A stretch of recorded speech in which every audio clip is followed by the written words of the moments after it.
Hello and welcome to the Warp Shelf. I'm Frank Duran. I'm Deshaun Vasquez. And obviously, today you're going to get a little look behind the Hollywood curtain, a little lift up the Warp Shelf skirt, because obviously I'm still in Utah, which is not actually would be the thing for the day that this is released.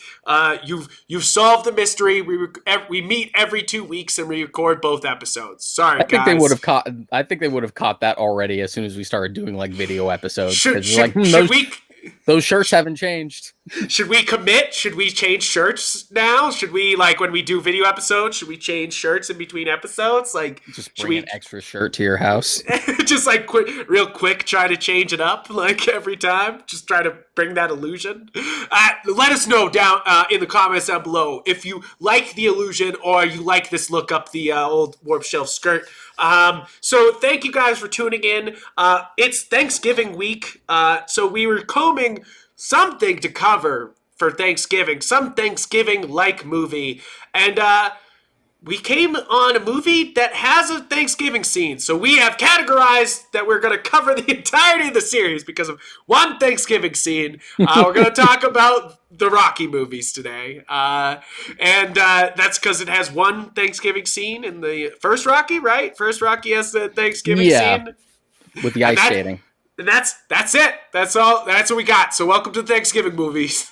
Welcome to Thanksgiving movies, guys. It's really true. There's not many Thanksgiving movies. There's like planes, trains, and automobiles, and like that's it for leaning into like the Thanksgiving aesthetic. You know, like kind of strange for a holiday that we all celebrate here in America. We don't have many movies about it. We're kind of like, nah, let's not talk about that one. I can only think of.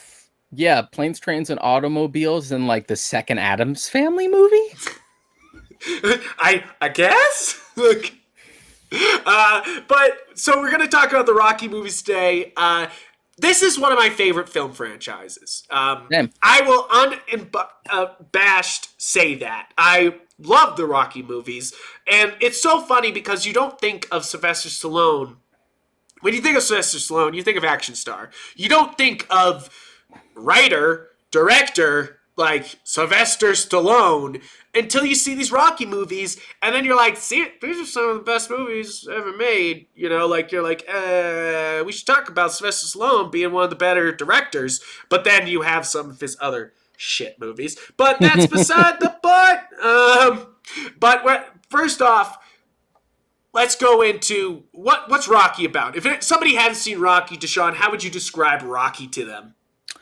The ultimate underdog story. If you want to do like just a simple pitch, if you want to drop the tagline, sort of like yeah. And that's the thing is that this is a movie that, and almost every one of these gets me standing up. You know, like it's a big underdog story. It's a big lift up to like step it up and showing the world what you got, even if they think you're old, like, and that's kind of the entire plot of all these movies. They're like Rocky's too old, and then he's like, fuck you. You think about retiring, kid? You think about it. Believe me, attempted retirement keeps coming up a lot in these movies. I do. Okay, so I do want to bring up the movies that I was saying, so maybe one of the better directors, but I gotta talk about his other movies he's directed, because you're like, oh, okay, maybe not. But he did write the first Rocky movie. He did not direct it. He did direct. Rocky 1 and 5 were directed by John G. Avildsen, I think is how you pronounce his last name. Sylvester Stallone does direct Rocky 2, 3, 4, Rocky Balboa, and but then I have to go through his other movies because you're just like, I shouldn't have said what I said because now I'm biting it back. Paradise Alley, Staying Alive, that's the sequel to Saturday Night Fever. Some reason he directed that. Rambo, which I already said, we talked about it last episode, fucking love that movie. And then the first Expendables, which, to be fair, is the best Expendables, but does that say anything? Not to me, it doesn't. Not really much. You're just kind of like, maybe not so. But it definitely, Rocky 2, and I we'll talk about these movies in depth, but like I do love these movies, and Sylvester Stallone directing them is almost surprising, and to still come across well done and well put together. So first one, Rocky. This is one of those ones that one of the reasons why I love this movie so much is my father loved this movie. He loves this movie. Loves it. It's one of those things that he like built up to me watching as a kid, like was like, oh yeah, we're gonna watch Rocky someday and it's gonna be awesome, like and then when we finally did, with the end fight going on, me and my dad were standing up screaming, even though he's seen it like a billion times, and I didn't know what was going to happen, so I was up on my feet, and that's the genius of the first Rocky movie. First off, the genius of it is that Sylvester Stallone does a great everyman, but also a very unique character of Rocky. Like he's a guy you want to root for, but he's very unique. They have these like fun little character moments that have gone on to be like such manly things, but they're supposed like in this they're so like look like you kind of look down on him as being like, oh, that's not a good thing to do, like you're just like that's kind of no money, like he doesn't have any money, so he's doing all these things like like him eating the eggs. Eating the eggs raw has become this like societal like, oh yeah, you're a tough guy if you can eat eggs raw. But in the movie, it's treated as like he can't afford the food he needs to be this heavyweight fighter, so he's just like eating eggs, which is cheap as fuck. That, and it's been proven that it's not really all that much more nutritional to eat them raw. Yeah, and it's also you can get salmonella. Yeah, especially since you live in the U.S. and our eggs aren't nearly as safe as other countries.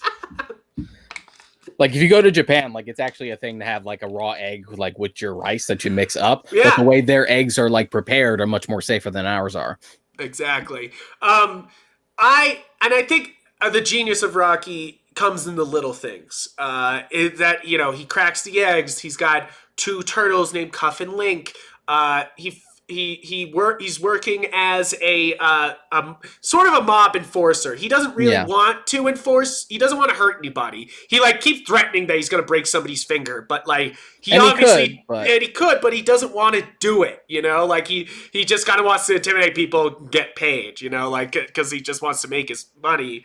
It's an interesting parallel. Like we'll get into this later, but the entirety of the Rocky franchise like really like parallels what place in Stallone's career he's at that point.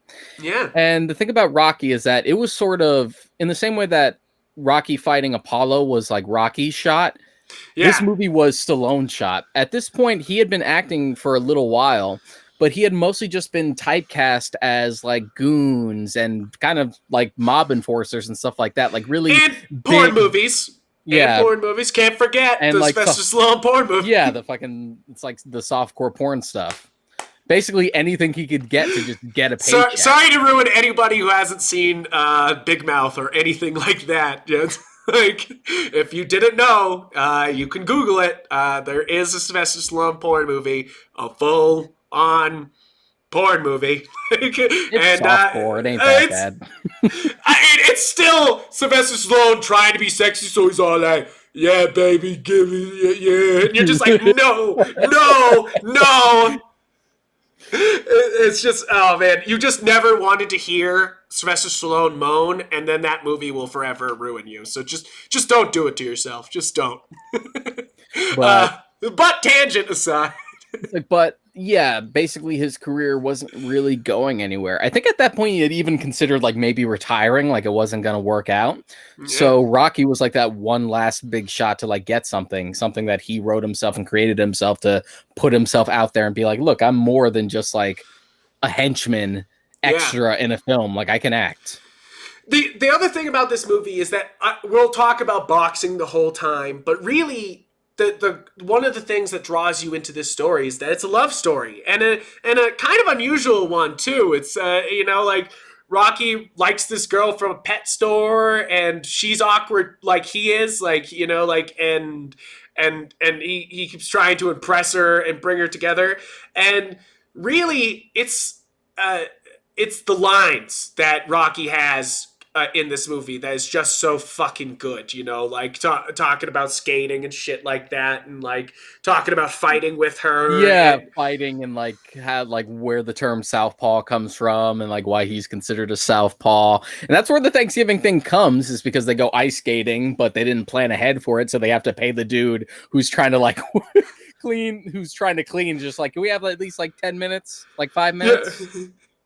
I love it, and it's just so funny. He's just so likable as Rocky, like he's such like this dude, but you're kind of like, yeah, Rocky, like do it, like, and you automatically are rooting for him. And then when the classic montages start, you start being like, get it, Rocky, like you're like keep it up, and then it's all of it. It's why Rocky is become this almost 8 film franchise, if you count the Creeds, because there's such a great core character at this, and such a likable character, and really it comes down to that Sylvester Stallone's really good at writing this character, like, and really good at playing him too, almost flawlessly, like it's you never feel like Stallone's phoning it in, Yeah, like, this is a character that like ages really gracefully over time, and it feels completely organic. Like even up to like the Creed 1 and 2, where you just feel like you've really like grown up and watched this character like throughout the ages, and it doesn't feel like what oftentimes happens, especially with a belated sequel or spinoff or anything, when you bring the actor back, is that they're trying too hard to be like they were when they were young, and it doesn't really work because they're not that person anymore. No, and that's what's so great about this, is they just let Rocky age, like a lot of movies like refuse to acknowledge people aging, and I think Stallone has always understood that this character has to evolve constantly and grow, and and if you don't do that, it's gonna fall apart. So Rocky 1 is first off a great script. I think the script is fantastic. Great dialogue sequences, extremely well paced, and then spoilers, I guess, if we're talking about a 1978 movie, I guess. But like Rocky loses at the end, like that's the real genius of this movie, is that you obviously assume he's going to win. I was watching, I'm making my wife watch the Rocky movies, and I just didn't tell her, like that Rocky loses at the end, like, and same thing my dad did to me, like just didn't tell me. And you should have seen her face when she lost. She was like, he lost? Like, and it's just like, you're like, yeah, he did. You're like, yeah, he fucking did. Right. You damn right he lost. Yeah, that's the entire point of the story. Like that whole scene where he doesn't even care like how they're calling the fight. At this point, he's just like screaming Adrian's name because he just wants to see her. Like he doesn't even care like what the outcome of the fight is. He's done. Like he already got his shot in. He did the best he could. Like he doesn't have to prove himself.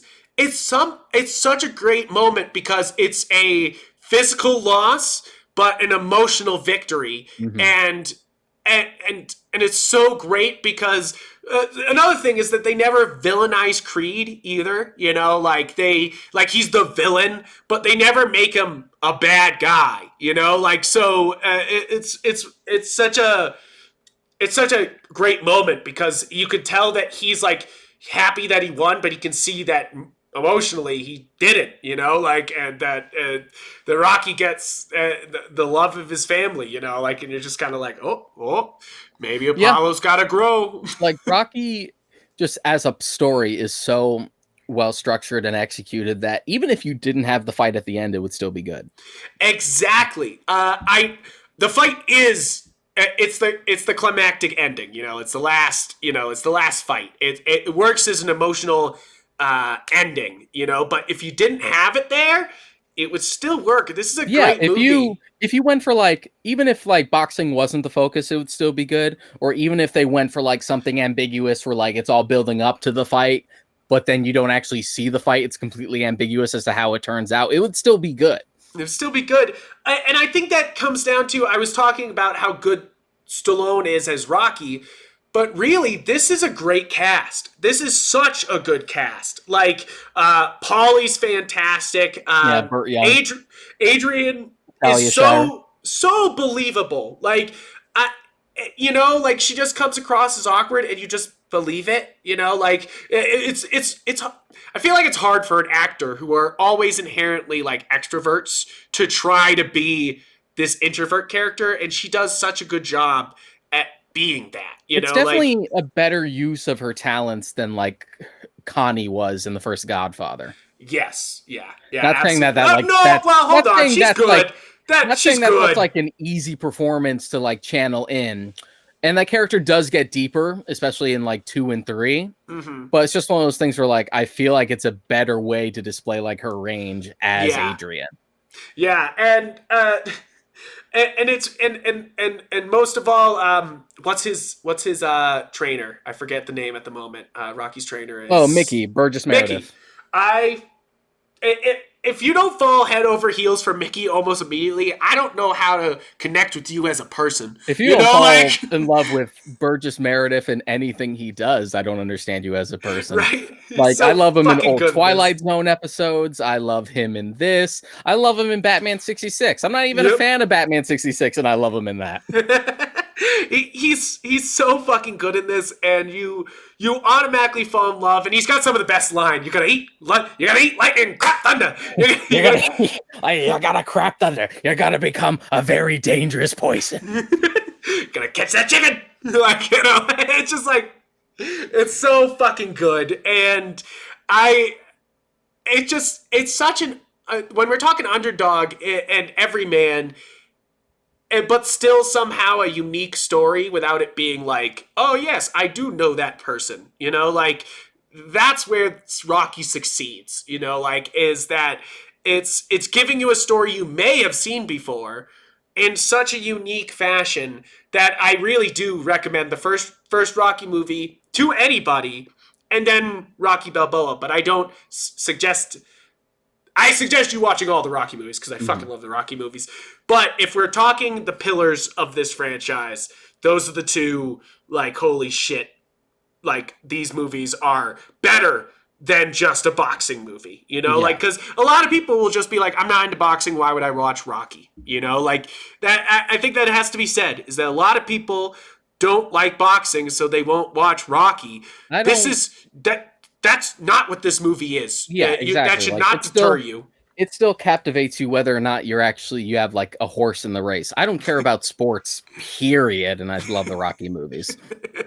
Yeah, I think that could be that's the biggest recommendation from this episode, and I feel like they should put that on the poster for the next Creed movie, is Deshaun Vasquez. I don't give a shit about boxing. I love this movie. Because all of these, every one of these movies we're going to talk about, I'm into boxing a little bit. I don't watch boxing or anything, but I like boxing because I like Rocky, and I'll watch it because, whatever. But I'm sure plenty of people got into boxing because they watched Rocky, whether through watching it or probably, I'm sure it inspired a bunch of actual boxers.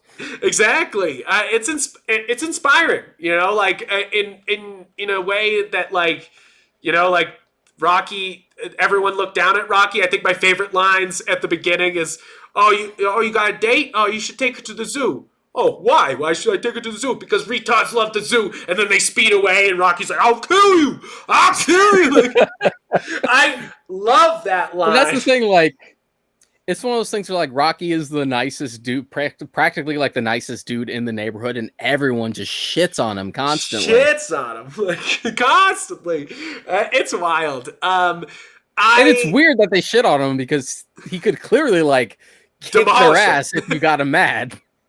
Because he's a nice guy. I love this first movie.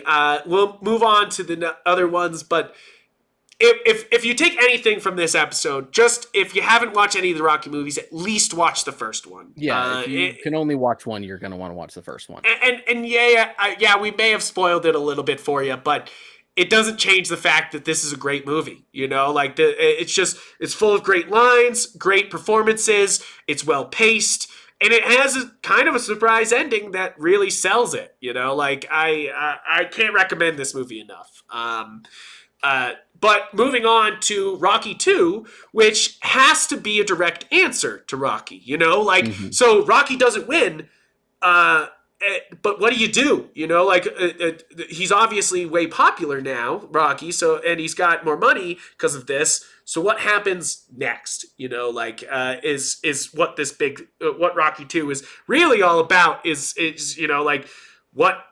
what happens, what do you do after you don't win the fight, and should you step back in the ring to try to win the fight again, like the same fight that was close, but should you kind of get your ass beat, so should you go in to get your ass beat again, especially in this case where it says that he could suffer permanent brain damage if he does take the fight, or go blind in one eye. This one is not as good as Rocky, but does that mean it's bad?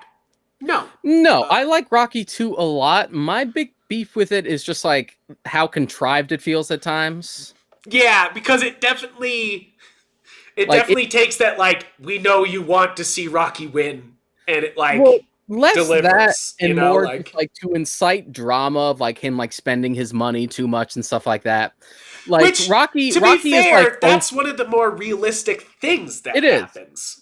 But Rocky is definitely oafish in the first film. They make him really stupid in the second one, and it bugs me. Yeah, they do. It's one thing to be he overspends and stuff like that because he's all caught up in it. But then there's other stuff where he's reading the title cards and he can't read the word smell. He can't read smell mainly. I smell mainly. And it's just it's pushing it a little too far. It's a little weird.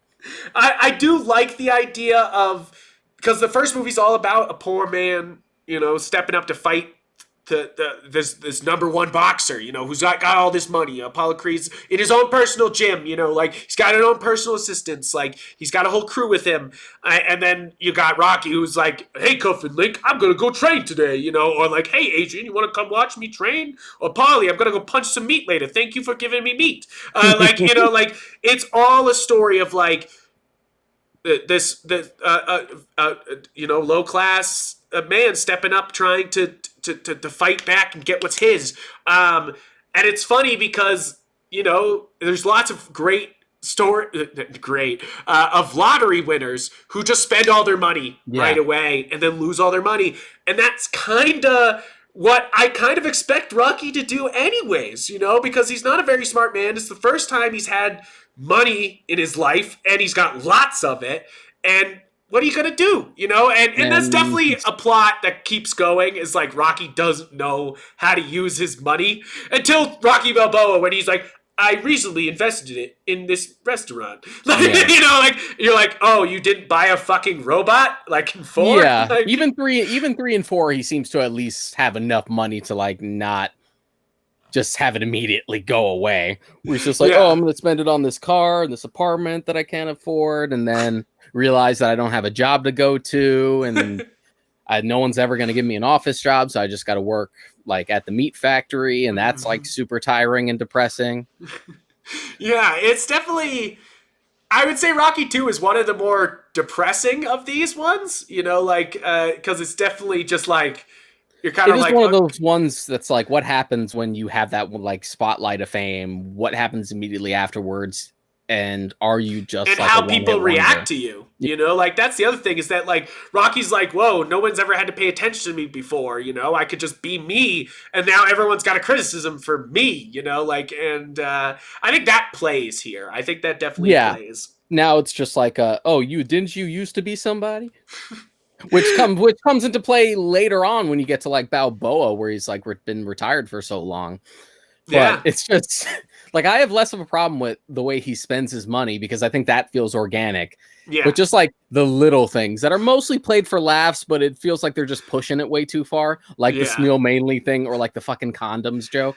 Yeah. Just invest in condominiums. It's safe. Condominiums. I don't use them. And you're fuck off. Stop it. Stop it. Stop it. So I mean, this isn't a bad movie, but it's not the shining gem in these movies. Now 3 is kind of a big, like, if 4 leans into the I love America, 3 also leans into the like, Stallone got fucking patriotic around this time. Basically, like, Stallone's career's on the up and up. And like 3 and 4 ain't exactly about the heart. No. Even though it has a song about heart in it. Yeah. 3 and 4, now we're just on to like pure spectacle at this point. Yeah. It's like he's super rich. But the thing that really drives this story is the loss of Mickey. This is, so when I said the last one was depression, obviously losing Mickey is terrible. Like, this is it's one of your favorite characters, and then you could tell that it really affects Balboa because he doesn't seem to have any father figures at all, you know, like, and Mickey's it, you know, like, and it really, like, does a big hit to him, you know, like. Yeah, it seems like by the time, even as early as Rocky 1, it seems like Rocky's parents are probably like both gone by this point. Yeah. So it has to be said, this is Mr. T's best movie. I don't know. Yeah, I don't know. That's not a stretch of anything, but, like, this is Mr. T's best movie. He's Clubber Lang, and he's just perfect, you know, he's just such a bastard. It's so fun. Yeah. It's just so fucking fun to watch. He is. It's definitely exactly. It's like 3 and 4 are. It's like if 1 and 6, if 1 and Balboa are the heart and, like, the real character of this, 3 and 4 are just like, yeah, you want to see some fucking fights? Let's go, you know, like, and you're just like, all right, let's go. This is the one where we get, like, full 80s because we have, like, Survivor songs in it, and it gets, like, real montage heavy and just real like montage heavy, very like sporty. Most of the movies montagey. 3 not so much. 4 is like 40% montage. It is funny. It's hype though. It's we'll talk about it in a second, but it's 3, like, as much as I love 3, I kind of have a soft spot for 4. But, like, we'll talk about it. We'll talk about it. 3 is just pure fun, and you get, like, 3 gets a little gimmicky, and that's sort of the fun of it. Not only with the different, like, tone, but also with, this time he's teaming up with Apollo so they can train together, so he can teach you some new moves, how to get speed. You gotta have speed, Keed. I love this because it's such an anime move too. Such like, okay, you have beaten Apollo Creed in the last one, but now he teams up with you and you beat the new bad guy together, you know, like, and to be fair, this is the best move if you're going to kill Mickey, you know, like, if you're going to, like, take out Mickey, you got to replace him with somebody that would have an emotional through and also would work as somebody to actually train Rocky, you know, like, what could actually elevate Rocky. And I think also the montages of them running on the beach are, like, they live rent free in my head, you know, like, that's like, I love that phrase, living rent free in my head. And Rocky 3 and 4 basically live up here, you know, like, that just training like, montage is probably the most homoerotic thing in the franchise. It's so funny. It's so true though. You're just you're like, hey, these are some beautiful men, and they're gonna have a good time together shirtless. It's definitely not a bad thing, but, you know, just the fashion sense of the day, where, like, Apollo's got, like, the short shorts, boom, the short shorts and the crop top, where his, like, muscly navel is exposed, and at the end, where he beats him in the race, they're, like, hugging and frolicking in the water and splashing each other. But to be fair to them, this is the most ripped they are to Sylvester Stallone and 3 and 4, like, because, like, Balboa, Carl Weathers, they're both ripped for these. You know, like, in the first 2 movies was kind of a heavier set guy. Like, he was fit, but sort of heavier set. In 3 and 4 specifically, he's like much thinner, but because he started to do more action movies, so he had to be cut. So he's thinner and just like way more cut. Yeah, and so that's why I as much as like that moment makes you be like, oh, are they in love? Is that what's happening? Like, you know, like you're like, that's okay if they want their bromance. I just you gotta tell me. Like, remember, Stallion, you gotta give me that favor. Give me a big kiss right now. Kiss me on the favor. But I will say that like Rocky 3 out of the entire franchise probably has my favorite fight. Yeah, like not for emotional stakes, but just pure like monkey brain. I like it when they punch each other. Like the Rocky 3 fight is so ridiculous. Yes, because like that's what I mean by Mr. T. This is Mr. T's best movie. He brings it. Like he makes it look real. I just always think of, because I know they like push Drago later on, as like the ultimate, but a lot of that fight is like summed up in Montage too, just like the rest of the movie, so you don't get as much of it. But with 3, you're in it the entire time, and it's just so over the top. Just down to the sound effects, like all the ridiculous whooshing with every swing, and how every time Clubber Lang lands a punch, it sounds like a shotgun blast. Yeah, you're like, oh shit. I think that can be said about these movies is that even though a lot of it is build up to these fights, they all deliver. You know, like other than 5, we'll talk about it. No, I like the street fight in 5. That's like kind of one of the only things I like about it. I don't give a shit. But we'll talk about it in a sec. But the sound design, the editing really sells these fights. You know, like it really does.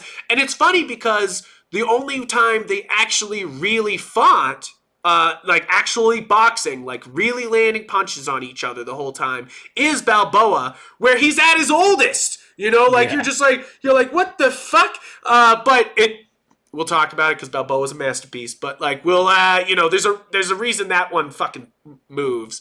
But you're right. These 3 just it feels fun. 3 is the one I'll put on if I just want like sheer entertainment. Yeah.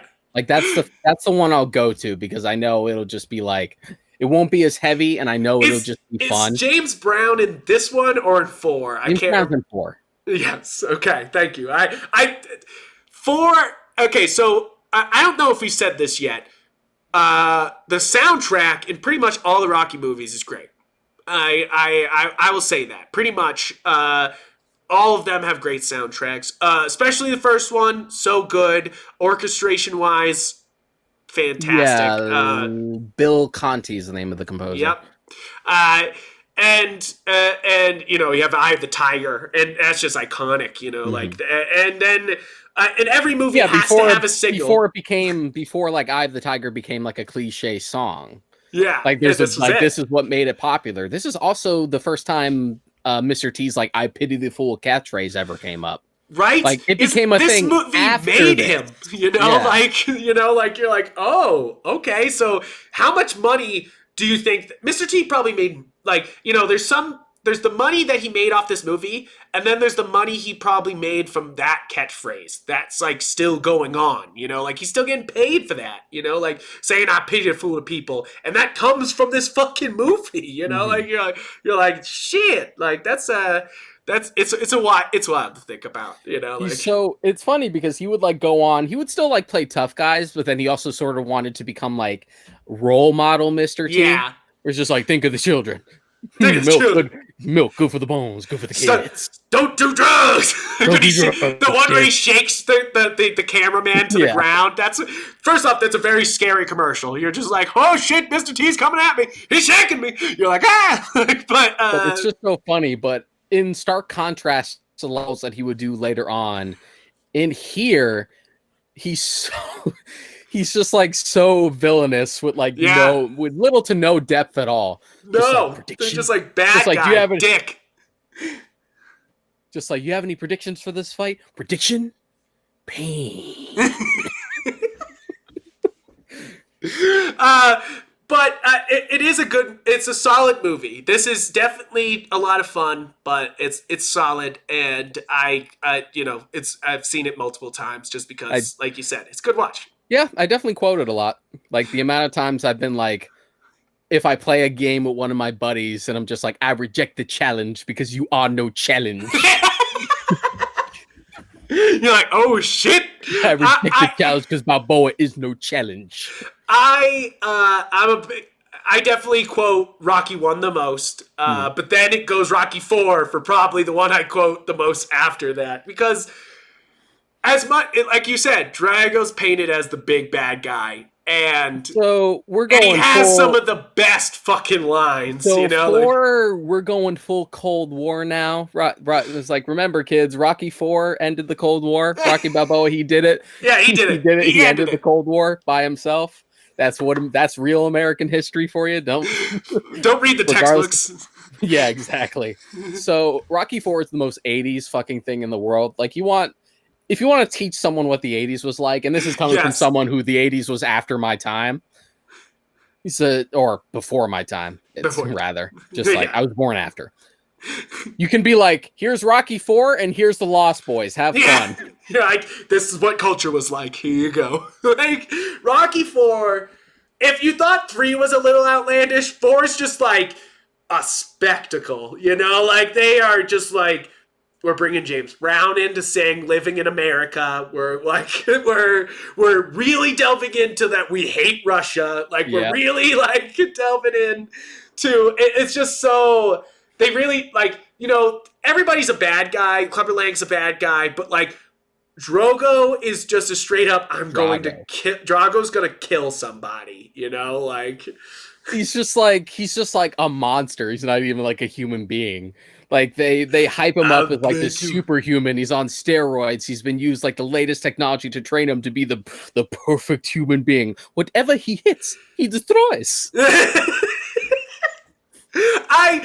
I just absolutely, like, I know 4 is not the best of these movies, but I love 4. I mean, it is so wild. 4 is not the best, but it's the best. You know what I mean? Yeah, it's got plenty of great music. It leans into the montages, and even though it leans into the montage, I love it. Like, I know what's the song for when they're when he's in Russia and he's doing the workout in Russia? Hearts on Fire, Hearts on Fire.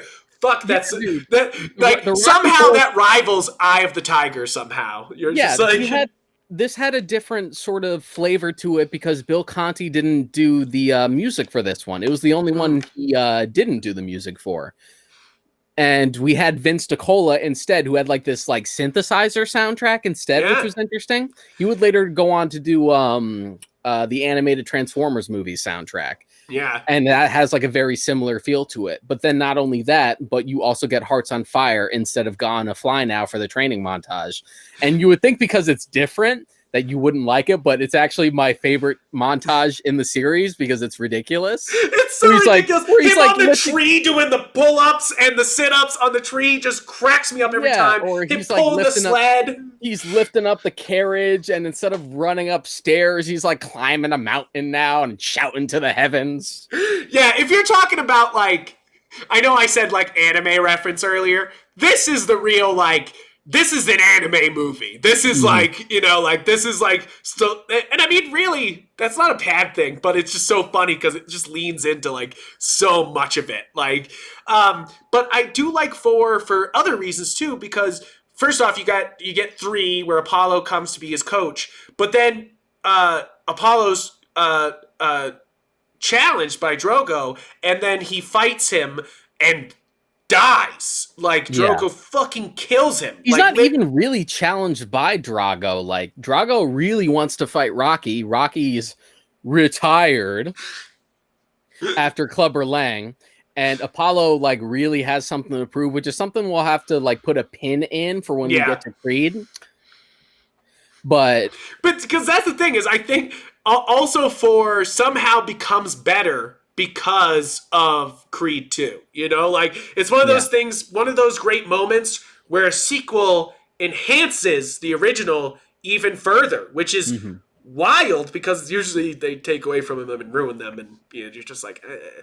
But Creed 2 really improves 4 even further because it adds more character moments for these for everybody, But as really. far as 4 goes itself, it's just like fun and breezy. And sure, you have like Apollo's death and stuff like that, but Yeah. it doesn't have the same emotional weight that Mickey does. And you Yeah. kind of see it coming from the start that this will be the thing to really get Rocky going and perpetuate his motivation. But for what it is, it's ridiculous. It's fun. It's the most 80s thing ever. And I would Yeah. say, in the words of James Rolfe, real men love Rocky 4. Oh man, and we'll have to talk about James Rolfe's documentary in a bit. Well, actually, let's just talk about it now. He did this. He did this documentary, James Rolfe Cinemassacre. We've talked about it before. We love him. One of our favorite creators on the internet. Not a sponsor. Just love that guy. He did this great documentary called "He Jumped a Park Bench."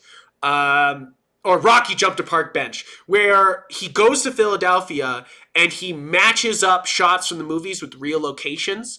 And, that's the great part about Rocky is that it's all really there in Philadelphia. I've been to Philadelphia. You can see everything. Like, if you love Rocky, you just go to Philadelphia and you're like, oh, sick, awesome. Like, you're just like, it's just, and of course I've done the stairs. I had to. You go there and you stand at the bottom of the stairs and you're like, I'm not going to run. And then it's like all of a sudden you hear it.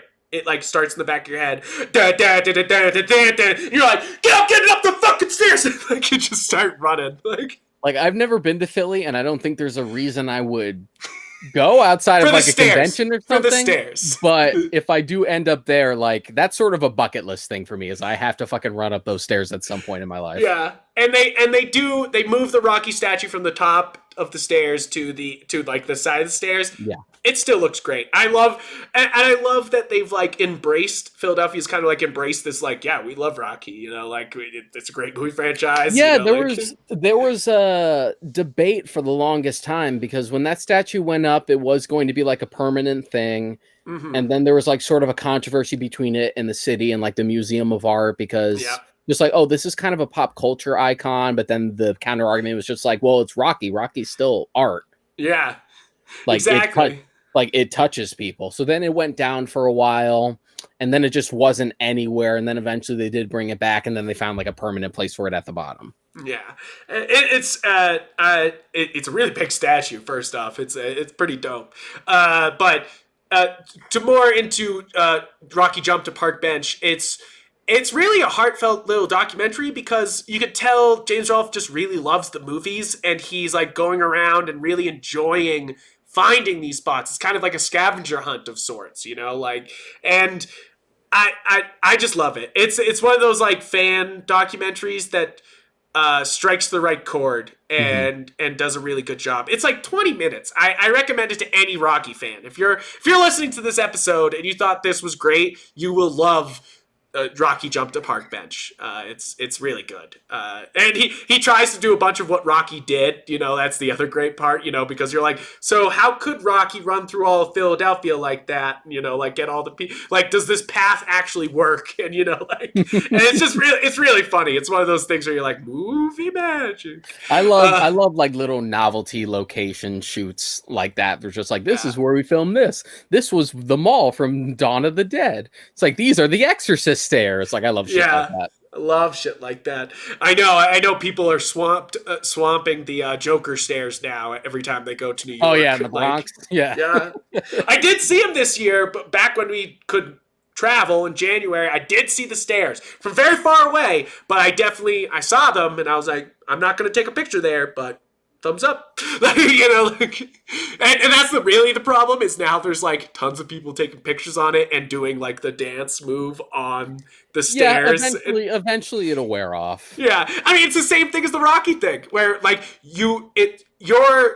there's a bunch of people around you running up the stairs to get to the top, like it's like 5 or 6 people being like having the same feeling where they're like, I have to run these stairs. Yeah. Like, and it's the same thing with the Joker where they're like, well, now I gotta dance. So basically, Rocky 4 is ridiculous, but it's still a blast to watch. Oh, it's a blast. I first off love Ralph. who's Drogo's?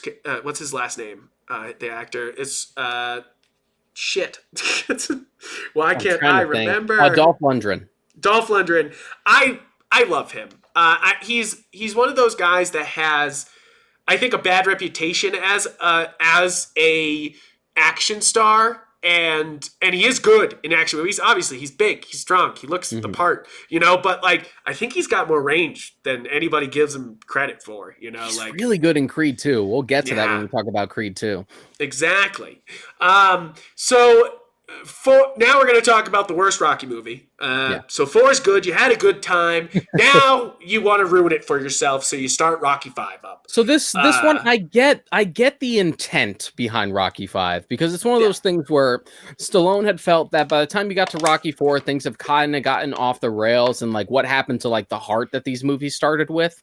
So what we did was we tried to like backpedal way too hard. We brought back John G. Advilton to direct it because he directed the first movie. We're going back to Philly, like Rocky's conveniently poor again. Yeah. He's wearing his old clothes. He's conveniently also like, because in 3 and 4, it's clear that he's gotten more successful. He's gotten like some more education. He's also become a little more well-spoken. Yeah. And then 5, he's conveniently like talking like he's dumber again. Right. You're just like, it's just and they try to chalk it up to like the fight with Drago like gave him brain damage, and that's what it is, but it just feels so forced. Yeah. And that's the thing. It just, all of Rocky 5 like rings hollow. Yeah. Like, and it really does. I think that's what the main issue is here, is that the whole thing just reads as nothing, like no emotional, nothing hits, like it shoots a bunch of bullets, that it really does, because don't they kill Adrian in this? And no. Did they kill Adrian in 4? No. Well, Adrian never dies off screen. She's just dead by the time we get to Rocky Balboa. Oh, okay. I was trying to remember. Yeah. So you bring in his son for this one too, and they try to do like father-son moments, and it's just, it doesn't work. And you also have like the like protege that he tries to train, but then he gets too caught up in the money and becomes resentful because people just see him as like Rocky's puppet, and he has the dumbest fucking name in the world. Tommy Gunn. Tommy Gunn. That would already be bad enough, but then they give him the nickname The Machine. Tommy the Machine Gunn. Yeah, you're like, okay. And George Washington Duke is like this weird like Don King analog, and he's super annoying. Mm-hmm. Fun fact about 5, I didn't know it existed. I didn't know it existed for years. When I first watched the Rocky films, it was because they were on demand somewhere. Yeah, and I remember like that. It was 1 through 4 and Balboa. So I'm like, oh, those are all the Rocky movies. That's all you need. I literally, as you should. Guys, that's the number one thing I will say here. Just don't fucking watch 5. So just treat yourself right. Just watch Balboa. So what happened with me is I started watching it like in the evening. I had never seen the movies before. It was a very solitary thing for me. No one was home. I'm like, oh, I'll watch it. Ended up loving the first movie. I'm like, well, the second one's right there. Let's do it. And that just proceeded until I watched pretty much all of them in a row. Wow, that's crazy. Like I watched every single one of them except 5 because they didn't have 5. They just went straight to Balboa. And then I later found out 5 was a thing because James Rolfe reviewed it. I'm like, wait, there's a 5? There's a 5? I thought Balboa was 5. And that's the way it should be treated. Everyone's just like, that didn't happen. And then like watching his reviews, just like, yeah, it's not very good. And then I did watch it eventually when I first bought like the DVD box set of all the movies. Yeah. And then I finally watched it for myself. I'm like, yeah, this is not good. No, and it's funny because even Sylvester Stallone doesn't acknowledge it in Rocky Balboa. He doesn't. It's never. All of 5's events are never brought up. It's basically retconned, which is super funny to think that something in the Rocky series could be retconned. But like, you're like, I guess he did. I mean, I guess it's only retconned in the sense that it's just not brought up. Yeah, and they're just like, that didn't happen. None of it. We don't talk about it. Like, yeah, but. The only thing that I find fun about it is honestly, because I'm reaching for anything else, is it sucks to not have an actual like boxing fight in it, but as ridiculously choreographed and unrealistic as it is, I don't mind the street fight at the end. Really, I fucking hate that street fight because it's so. My problem with it is that like Rocky in the original Rocky, he doesn't want to street fight. Like that's not what he wants to do. Like, and it's just like he's trying to stay away from that like criminal moment of like public fighting. Like it's just like and here they just let it happen and do it, and you're just kind of this fight scene always reminds me of the fights in what's the movie where they put on the glasses and they can see that they're aliens? They Live? They Live. It's like every fight scene in They Live where you're just like, I guess we're fighting in an alley now. Like, you're just like... Well, except that at least you expect in, I would say in Rocky 5, because it's coming, and at least they perpetuate it with like Tommy literally punched Paulie, and that would get Rocky to punch a dude. Yeah, exactly. But the funniest thing about the fights in They Live is that they only do it. The only reason they even put it in there was because they had Roddy Piper in it. Yeah.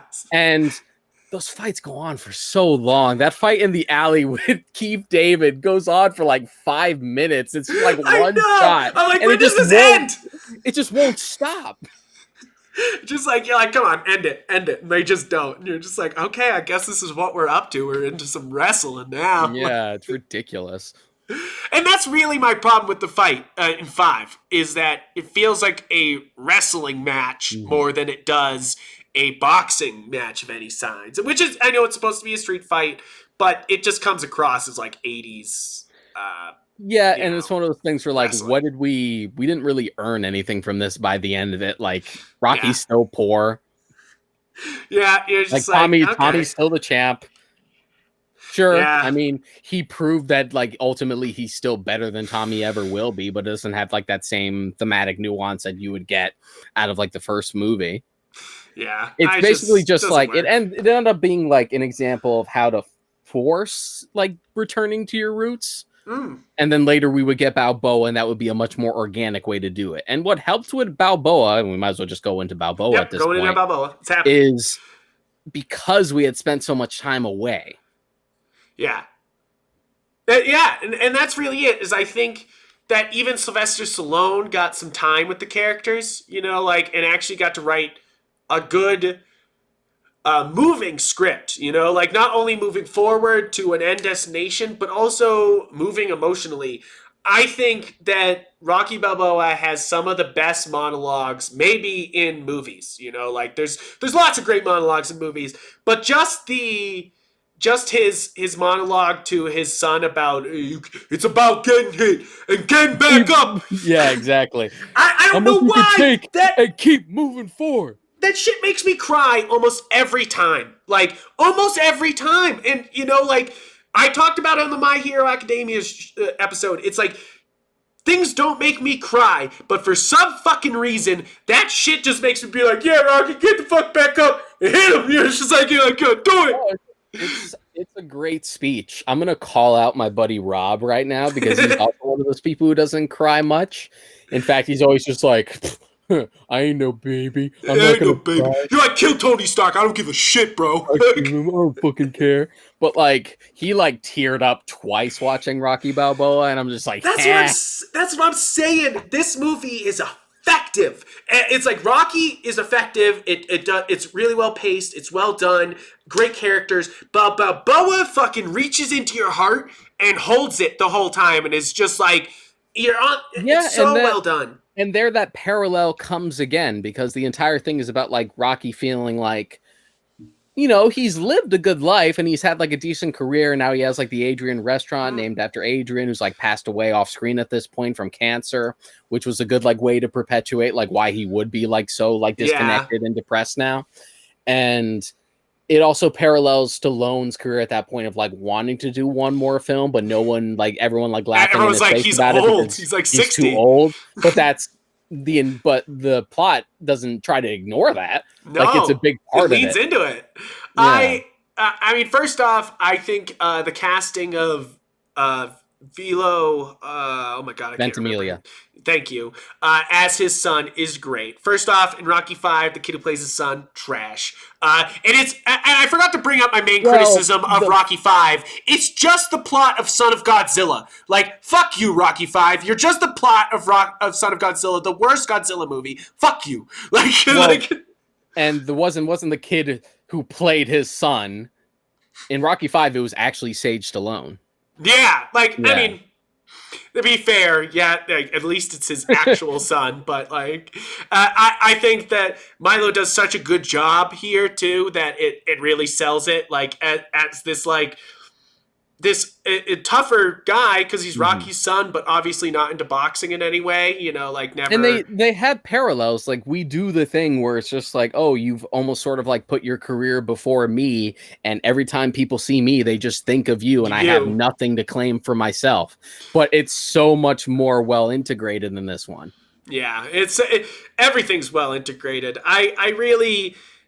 I love Balboa. As much as I love Rocky, Balboa for some reason, it's good. It's damn good, and you wouldn't expect it because it's the sixth fucking Rocky movie, so you wouldn't be like, yeah, I'm sure this one will be good, but it really is. I love the workout montages. They're fucking awesome.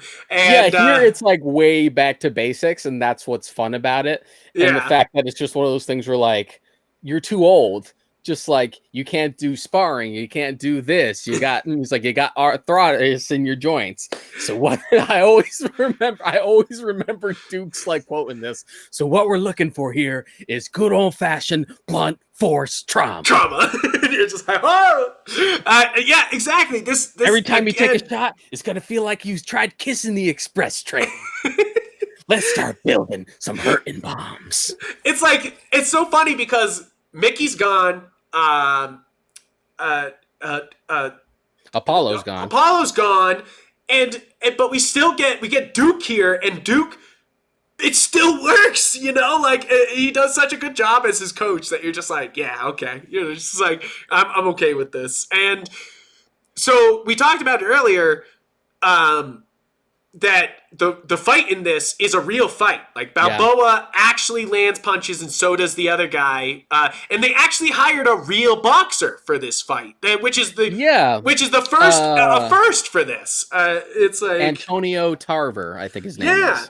And playing Mason the Line Dixon, which is a great name.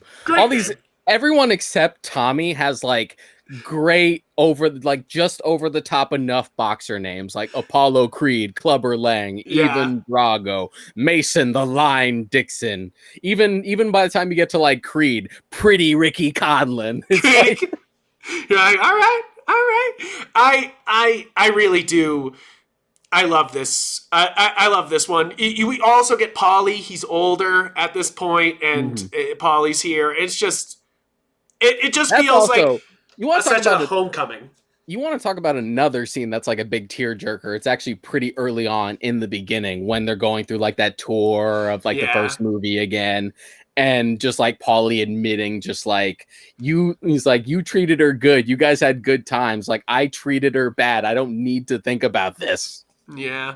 And that's what's so real about that moment too, is that like it's him living with these regrets that he's always had, he always didn't like that he was mean to Adrian, like Paulie, you could tell it like pained him, but he's still like, it was in him, this anger, this like, and I love that moment because it's so real. It's like, this is my sister, but I was bad. I was a bad person, and it's such a real moment. And that's what's so real about Rocky Balboa is it feels like Stallone's writing from such a real place here. Yeah. It feels, even though we're watching another Rocky movie and, you're here for the boxing, everything feels grounded in some reality to these people, like that this is real to Stallone and him trying to get back in the game, like this is wild. And everything that comes full circle or that's referenced from the original movie doesn't feel as obnoxious as it is in 5. Yeah. Even though it arguably in some places actually goes more on the nose in 5, but the reason it works is because you've spent so much time away. So you don't mind Rocky like visiting places that they went, or like he looks up at the stairs and you literally see like obviously older shot. There, like instead of like 3-5 years and then Rocky 5, like you're just kind of like, as opposed to like the gap between 5 and Balboa, which was I think like 16 years. Mm-hmm. Yeah, because I'm pretty sure Rocky 5 was 1990 and I think Balboa was 2006. I give Stallone a lot of credit for directing Balboa too, because I mean, he's directed himself in all the other Rocky movies, but this one feels... I've watched some of the behind the scenes. It's so interesting to watch him, like, stand there, talk to his crew, talk to the DP, kind of do all the directing things, and then turn to the other side of the camera, stand on the other side, suit up, and do it. And you're just kind of... And then still deliver a fantastic performance, like... It's impressive, like it really is. I give all the credit there. It's not easy to direct yourself. I mean, there's Woody Allen directs himself in most of his movies, and it's not a good thing, Like he's just like, I'm Woody Allen, instead of being like, Rocky, like he's not. It's like it's usually like Woody Allen playing a Woody Allen, like, and Stallone here is somehow able to separate Rocky, but also keep him grounded in real life pain. And getting older and dealing with that.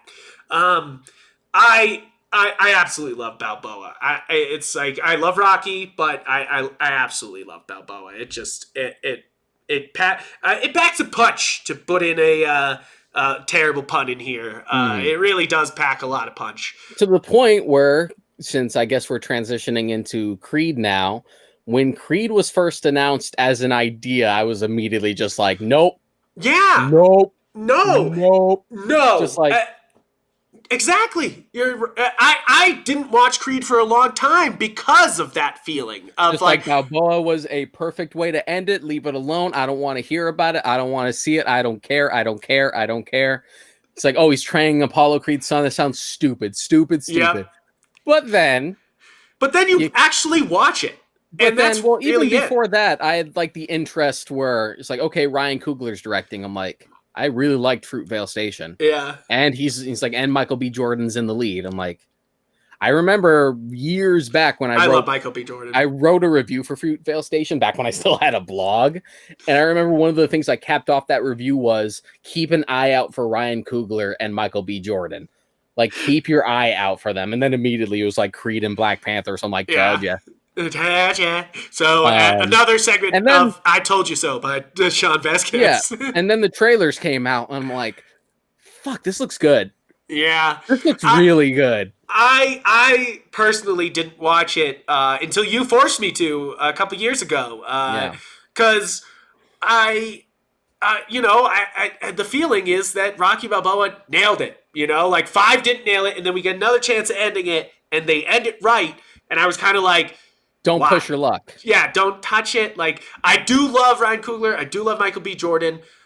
But I was still like, come on, let's not do this. Like, let's not keep dragging Stallone out just for him to be not great. But Creed is so fucking surprising. Holy shit. It's another movie that takes character over plot and pretty much everything else, and it works.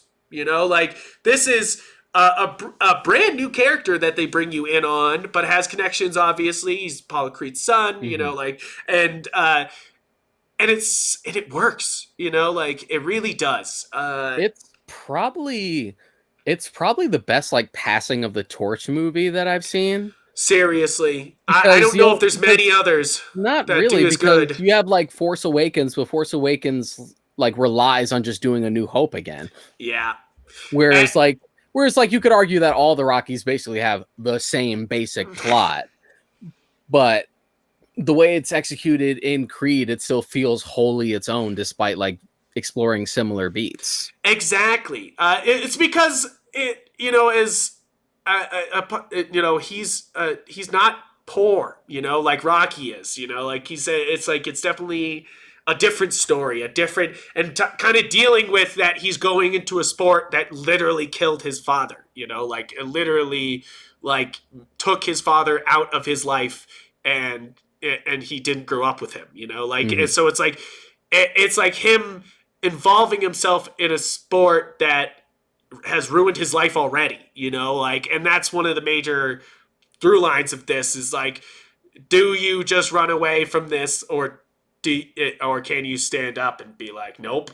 And also you get the like Rocky's son, like growing up to be a good boxer, but it's not Rocky's son, it's Apollo's, and He Rocky's gets to be training. like, yeah, he gets to be like a father figure, so you sort of tick that box without actually going there. Because I think Balboa nails it with him with him not wanting to be a boxer. I don't. It's like, of course you'd want to see something like that, but I think it nails it even more that like he's not trying to step out of his father's shadow as a boxer of himself. And we had like talked about this before, but these two, we'll get more into two later, but this does, even as far as the first film is concerned, before we actually did like we got to do Drago's son, etc. Yeah. This already made like Rocky 4 feel much deeper than that movie actually is, because it treats it with such reverence, and you even get an answer. You even get an answer as to who won the fight between Rocky and Apollo at the end of 3. Yeah, which I know some people try to argue it just because they don't want Rocky to have lost. Yeah. He's just like, oh, he was just saying that just because it's his dad and this is his movie now. I'm like, no, if you think about the idea of Apollo winning that fight at the end of 3, it makes his like over enthusiasm and like cockiness in 4 makes so much more sense. Yeah, exactly. Like he's like, yo, I beat Rocky, I could do this, like I'm back. Yeah, I'm back. I can do this, and Creed is really well done. First off, we said Michael B. Jordan, but we're not bringing up that Tessa Thompson is killing it in these movies. As she does. As she does. She's great in everything. If she's in a movie, I'll watch it. Like it's one of those things where I'm like, it doesn't look like a movie for me. I'm like, Tessa Thompson's in it though. Let's check it out. And she's great because they're obviously not doing Adrian again. That's the best part, is that we get this love story like the other Rocky movies, but it's not like just another copy of her, And Stallone's performance is definitely nothing to like dismiss in this film. No, like he's really especially with the subplot that he's like contracted cancer, and which is something similar that Adrian went to, which would already been confirmed in Balboa, because like little Anne Marie like asks him like what happened to his wife, and he said, oh, she died of cancer. Yeah. So just that whole scene where he actually finds out that he is, and he's just like, oh, but the good thing is we caught it early, so you can start chemo as soon as possible. And he's just like, yeah, my wife did that and it didn't exactly work out. Yeah. And it's kind of like, would Rocky wouldn't want that. He would want to go out fighting instead of it being reduced to nothing, and then and then going out. It's interesting because you get all these like in Balboa, you get all the like, how can he stand up again at this age? And then you get like, well, what do you do when you learn you're not gonna make it? What happens when a warrior gets cancer like that? And I think that works here. And I'm glad that like Rocky seems to be at a point in his life where he's pretty much content. Yeah. Like he didn't need Adonis to come in and like sort of like bring him back, even if it's just as a mentor capacity into the boxing world. Like Rocky's just like doing this thing at the restaurant. He seems relatively happy. Like we're not undermining like what he went through at the end of Balboa. Yeah, exactly. I enjoy that, like that this is a sequel, like it doesn't it doesn't want to hold back on it being a sequel. Yeah, it's a but sequel and also a a spinoff, reboot. like Yeah, at the same time. yeah, and yeah. Spinoff's the best word for it, and the Creed movies are just so surprising because I never suspected them to be any good, like, and then for them to be almost as good as the original Rocky, you're like, shit, like you're like this is Just pretty like good. how does a franchise, because it's all like rule of averages. The more Yeah, movies you make, eventually you're gonna get some stinkers, especially the longer it goes on. But the fact that the only like black spot on this franchise is 5 is is pretty 5. impressive. It's pretty wild. So Creed 1, it's real. I will just say, if you haven't seen it yet because you were like, oh, I love my Rocky movies, I'm not watching Creed, do yourself the favor and watch it. It's really well done. If you're a big Rocky fan, this is another Rocky movie, like, no question in my mind. Not a single question. Yeah. Now 2, though, I almost like it more, even though it doesn't have as much emotional depth as the first one. 2 seems like it feels like 3 and 4, like, where it's just like, all right, we're getting into this, like we're doing a boxing movie now, like. I do still prefer the first one, especially just in terms of directing, just because Ryan Coogler has he that, does a like, great job. yeah, he has that prowess. And it's funny, you can like feel Ryan Coogler's gone in 2, like who directs 2? I don't remember, but Stephen Capel Jr. And he's good. I'm not saying he's bad. I'm just saying Coogler's his own man, and and you can feel his presence not being there. But given the circumstances, like, it turned out a lot better than it could have. And Creed 2 is surprisingly nuanced, which is why I often, even as soon as I first seen it, I would argue it's a better sequel than Rocky 2 was to the first Rocky. I would absolutely argue that, because, and it's funny because it sounds like a contrived plot. It's like Apollo Creed's son fights Drogo's son, like you're like, of course, I guess, but yeah, and we knew we were going there at some point. Yeah, exactly. We had to go there at some point. We had to go there because he killed his dad. Yeah, you gotta step up and do something. So, but the way to do that right is to make it, instead of just like low-hanging fruit, make it a generational thing. Yeah. He's like, maybe explore like what happened to Drago like post that fight and like after the subsequent fall of the Soviet Union, and we get exactly that.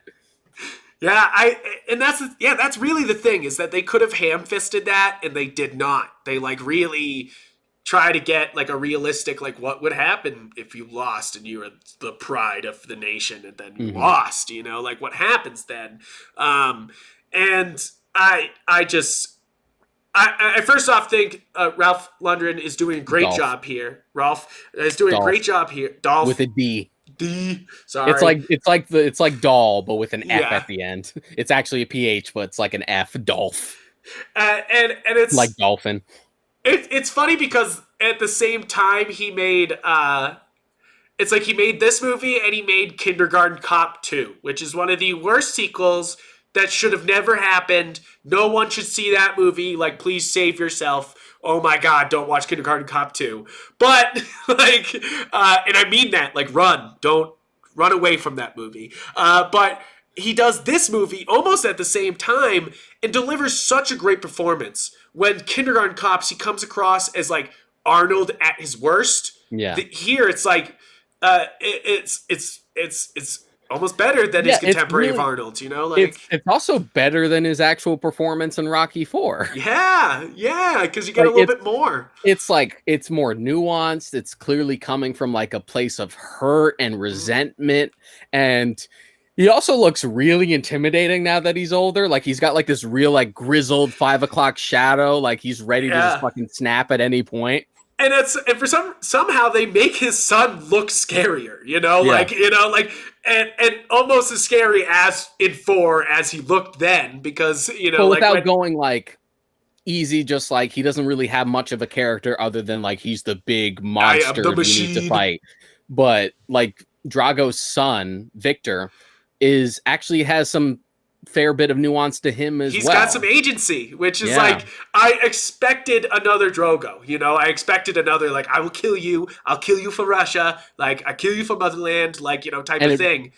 Nope. And it helps that we cut back and forth between the two, because instead you get like this parallel of like two journeys. Yeah. And that's why I kind of enjoy two more than one. I think one's got better emotion, better writing, better directing, but two has a lot of story going on. And if you're already a fan of Rocky, this is like a culmination film, you know, like where you also get like an end storyline of Rocky here. Like it's not the end, obviously, but they're trying to wrap his story, you know. Like, two also has just like higher stakes, and in a way where it doesn't feel like too much. Like Adonis is at a much lower point in this movie than he was in the first one, and you also get stuff for like him and Bianca have their child, and we find out that the child is deaf, just like Bianca is, and that's like a really sad moment. Yeah. It's all about him coming to terms with that. So you get like really good stuff to sink your teeth into, despite the fact that this is the one where we fight Drago's son. Yeah, exactly. It's like it's so funny how there's a lot of nuance when the plot is so just like, yeah, of course the main two guys, their sons will fight this time. You know, like, you know, and like also, and also the fact that like it ultimately ends with like Adonis like overwhelming Victor, but the fact that it's Drago like himself who throws in the towel. Yeah. Which is a really, really important moment that harkens back to Rocky not being able to throw the towel in for Apollo in 4. You're like, holy shit. Yeah. Again, how are you? He's like, I don't know how you guys are doing it, but you guys are retroactively making 4 look way deeper than that movie ever was. It really was. And I really can't recommend it enough. I really love these movies. To sum it up, even if you're not into boxing, these Rocky movies, you should watch them. They're good movies. They're good movies. And maybe they're not a Thanksgiving movie all the time, but they'll bring the family around cheering about a boxing match that's not real. You know, like yeah. And what? No, I was trying to think. I was thinking it's like, didn't one of the fights take place in Thanksgiving? But I'm like, no, because the first fight was like Columbus Day. Yeah, exactly. But guys, really, I love the Rocky movies. Please talk to us about the Rocky movies. In everywhere that we have pages, we have a Discord, we have a Facebook. I'm on Twitter, and so is Sean. I'm Yupfrank. I'm Mod Karika. We also are on our website, galaxygeek.com, where you can find all our episodes and all our articles that we write and put on there. So if you're looking for some more of this, please go do that. And also just subscribe. Every week we have new episodes. So please, guys, tune in. And thank you for watching this episode. Now go watch the movies. All right. Thank you, and have a good one. See you next time.